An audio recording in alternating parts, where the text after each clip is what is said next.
Welcome to Raji Adit Home Cook. Avoli mean black foam red fish. இந்த ஆவோலி மீனை தான் roast பண்ண போகிறேன்.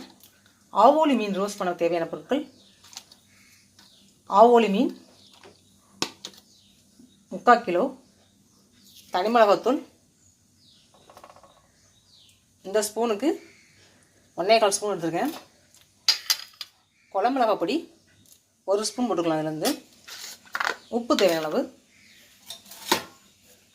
தேங்காய் பொட்டுக்கொண்டு தேங்காய் தான் கேட்டு வாங்கிக்கணும்.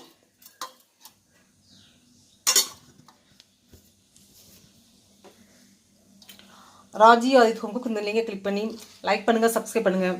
ஸ்டார்டிங்லேருந்தே பார்க்கும்போது தான் வீடியோ ஃபுல்லாக ஆவோலி மீனில் ரோஸ்ட் எப்படி பண்ணி தெரிஞ்சுக்கலாம்.